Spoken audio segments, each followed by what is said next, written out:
Bereshit. Capítulo 37. O sonho de Yosef. Jacó estabeleceu-se na terra de Canaã, onde o seu pai vivia. Yosef, filho de Jacó, tinha agora 17 anos. A sua atividade era de, na companhia dos seus irmãos, filhos de Bilha e de Zilpa, apacentar os rebanhos do pai. Mas Yosef vinha contar a coisas más que os irmãos praticavam. Yalcherro preferia Yosef aos outros filhos, porque nascera, quando já não era novo. E um dia resolveu dar-lhe uma túnica, de cores vivas e garridas. Os irmãos deram-se conta da parcialidade do pai, em relação a Yosef, e passaram a querer-lhe mal, eram incapazes de lhe falar com bons modos. Certa noite, Yosef teve um sonho, e aconteceu, que o foi contar aos irmãos. Estes, evidentemente, passaram a querer-lhe ainda mais mal. Ouçam o meu sonho, pediu-lhes. Estávamos no campo atando molhos, e o meu ficou de pé, enquanto os vossos o rodeavam, e se inclinavam perante ele. Ah, sim. Então é porque queres ser o nosso rei, não é isso? Queres mandar na gente. E odiaram-no, não só por causa do sentido do sonho, mas até pelas palavras e pela forma como contou aquilo. Mais tarde teve novo sonho e foi de novo contá-lo aos outros. Olhe, sonhei outro sonho. Desta vez era o sol, a lua, e 11 estrelas, que se inclinavam na minha frente. Mas agora foi também contar o sonho ao pai. E este o repreendeu. Que é que isso quer dizer? Não me digas que eu, a tua mãe, e os teus irmãos, ainda viremos inclinar-nos na tua presença. Os irmãos estavam furiosos, contudo o pai refletia intimamente no sentido daquilo. Yosef é vendido pelos irmãos. Certa vez, os irmãos de Yosef foram levar os rebanhos a pastar para os lados de Siquém. Uns dias depois, Yalcherro chamou Yosef e disse-lhe: os teus irmãos foram com os rebanhos a Siquém. Vai lá ver como é que eles estão, se anda tudo bem com os rebanhos, e vem me dizer. Pois sim, vou já, respondeu. Assim partiu do vale de Hebron em direção a Siquém. Um homem percebeu que ele andava perdido por aquelas terras e perguntou-lhe o que é que procurava. É os meus irmãos e os rebanhos.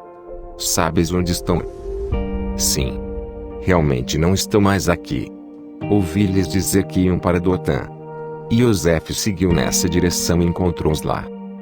Mas quando eles o viram aproximar-se, tendo-o reconhecido à distância, combinaram matá-lo.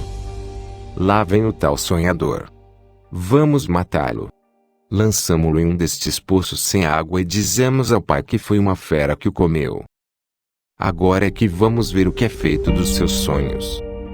Mas Ruben queria poupar-lhe a vida. Não lhe tiremos a vida. Não vamos agora derramar sangue. Lancemo-lo apenas no poço e assim virá a morrer sem que lhe toquemos. Porque tinha a intenção de ir lá depois tirá-lo e entregá-lo ao pai. Então, quando Yosef chegou junto deles, tiraram-lhe a túnica de cores, e lançaram-no dentro do poço, que aliás não tinha água. Depois foram comer. De repente viram uma caravana de camelos que se aproximava, vindo na sua direção. Eram negociantes ismaelitas, que transportavam gomas, especiarias, e ervas raras, de Gileade para o Egito. Ouçam-a, disse Yahudá, aos outros, e se vendêssemos Yosef a estes ismaelitas? Por que é que o havíamos de matar e ficar com esse peso na consciência? É muito melhor isso do que ficarmos com a responsabilidade da sua morte, vendo bem as coisas. Sempre é nosso irmão. E os outros concordaram. Assim, quando os comerciantes ismaelitas, ou midianitas, chegaram, foram tirar Yosef do poço e venderam-no por 20 peças de prata, tendo sido levado dessa forma para o Egito. Entretanto, Ruben, que não se encontrava presente quando o irmão foi vendido, veio ao poço para tirar de lá Yosef. E quando verificou que já ali não estava, rasgou as roupas que vestia.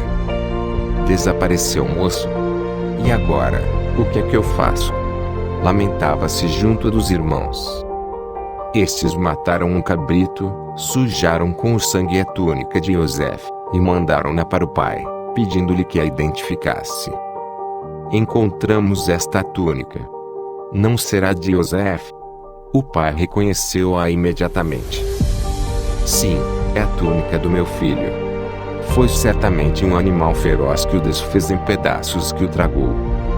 Então, Yahshua rasgou as suas vestimentas, envolveu o corpo em um saco, lamentou e chorou a morte do filho durante muitas semanas. A família bem tentava consolá-lo, mas era em vão. Eide morria chorando meu filho. Dizia ele a chorar. Enquanto isto, no Egito, os negociantes venderam Yosef a Potifar, alta individualidade da corte de Faraó, chefe militar da sua casa e responsável pelo palácio real.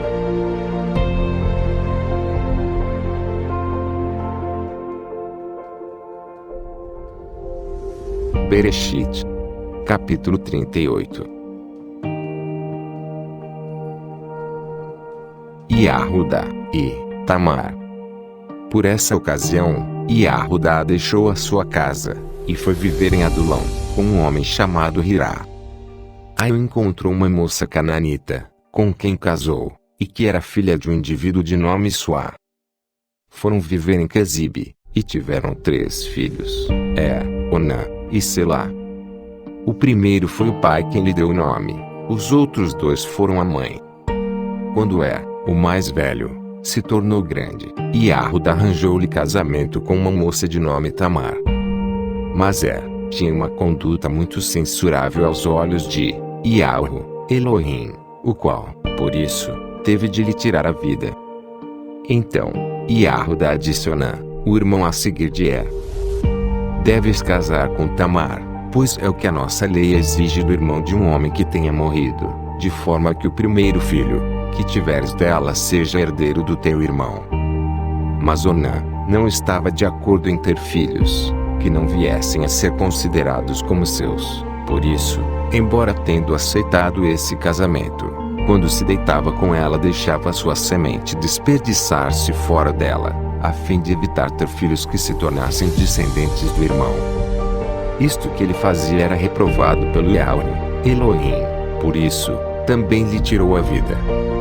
Então Yahudá disse a Tamar, a sua nora, que não se casasse, mas que voltasse para a casa do pai, e ali ficasse, no estado de viúva, até que Selá, o filho mais novo de Yahudá, crescesse e tivesse idade bastante para casar com ela.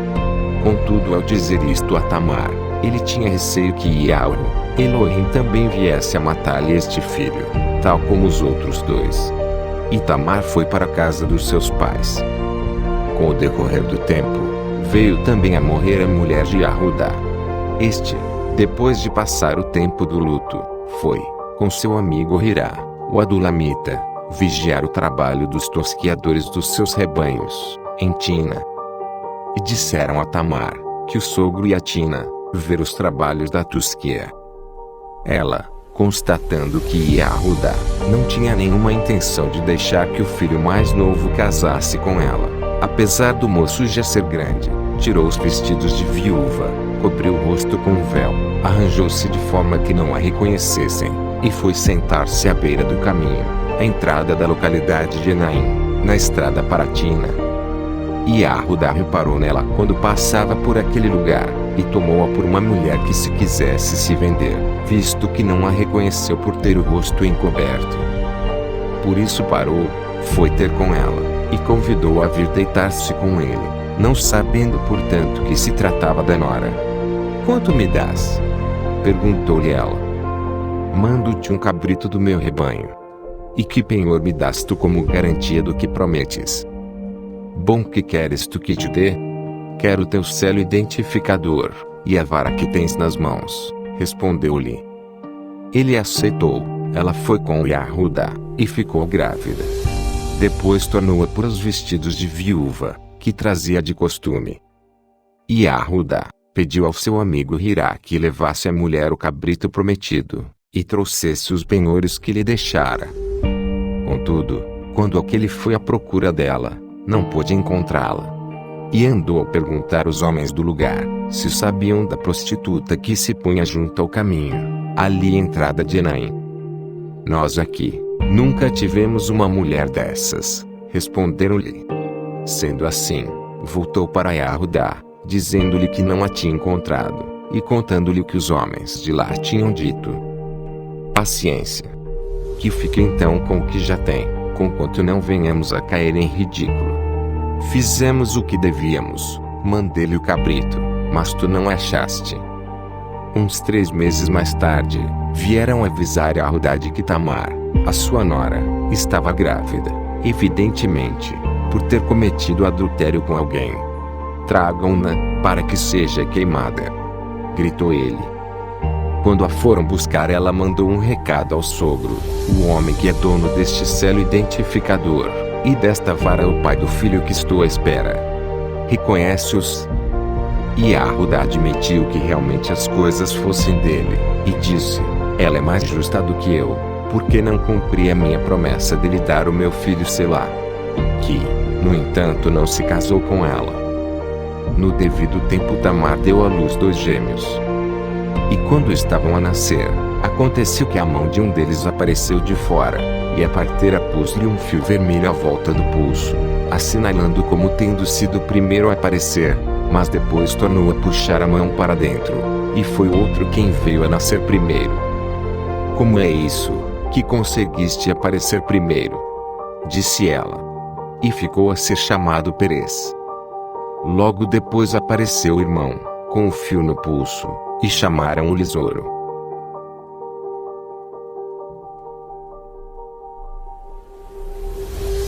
Bereshit, capítulo 39.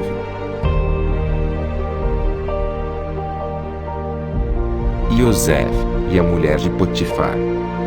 Quando Yosef chegou ao Egito, cativo dos negociantes ismaelitas, foi comprado a eles por Potifar, membro da corte de Faraó. Potifar era chefe da casa militar do rei, e responsável pelo palácio real. Yahweh, Elohim, abençoou grandemente Yosef na casa do seu chefe, de tal forma, que tudo o que fazia resultava bem. O próprio Potifar percebeu nisso, e deu-se conta de que Yahweh, Elohim, estava com Yosef de uma forma especial. Dessa maneira, Yosef tornou-se o seu favorito, e depressa, ficou com a responsabilidade da administração da casa de Potifar, e dos seus negócios pessoais. E logo, Yahweh, Elohim, começou a abençoar o próprio Potifar, por causa de Yosef. Todos os seus assuntos corriam otimamente, e floresciam-lhe as propriedades no campo, assim como os rebanhos que tinha, de tal maneira, que Potifar acabou por deixar sobre Yosef a responsabilidade total de tudo o que era seu. Não se preocupava, fosse com o que fosse, a não ser com o que queria comer cada dia. Era Yosef, um belo moço, com uma apresentação muito agradável. Por esse tempo, a mulher de Potifar começou a reparar nele, e acabou por convidá-lo a dormir consigo. Mas ele recusou. O meu patrão confia-me tudo o que tem. Ele próprio não tem mais autoridade do que eu, aqui em casa, não me privou de coisa nenhuma, a não ser de ti, porque és a sua mulher. Como é que eu ia agora fazer uma coisa dessas, assim tão grave? Seria um grande pecado contra Yahweh, Elohim. Mas ela continuava, dia a dia, a convidá-lo, apesar dele sempre recusar. Um dia, quando estava na casa cumprindo os serviços habituais, aconteceu que ninguém mais se encontrava ali. Então, ela veio e puxou-lhe pela camisa, incitando-o a vir com ela. Mas ele preferiu deixar-lhe a camisa nas mãos dela, e afastar-se rapidamente para fora de casa. Quando ela viu que ele tinha ficado com a camisa, começou a gritar de tal forma que as pessoas dali de perto, à volta da casa, acorreram. O meu marido trouxe para casa esse escravo hebreu para nos ofender, exclamava. Tentou violentar-me, e quando comecei a gritar, fugiu, mas ainda deixou aqui a camisa. E puseram a roupa perto dela. Quando o marido chegou, contou-lhe a sua história. Esse escravo hebreu que trouxeste para casa, veio ter comigo e tentou violentar-me. Salvei-me porque comecei a gritar com toda a força. Ele fugiu, mas ainda deixou aqui a camisa. Ao ouvir aquilo, o marido ficou furioso. Pôs José na prisão, onde se encontravam outros presos do rei. Mas também ali, Yahweh, Elohim continuava ao lado de José, beneficiando-o com a sua bondade, e fez com que caísse nas simpatias do chefe carcereiro. Dessa forma, este último, depressa lhe confiou toda a responsabilidade da administração da prisão, e até todos os outros prisioneiros estavam ao seu cuidado. O carcereiro não se ocupava de mais nada, porque José tomava conta de tudo, e como Yahweh, Elohim, estava com ele, tudo corria perfeitamente.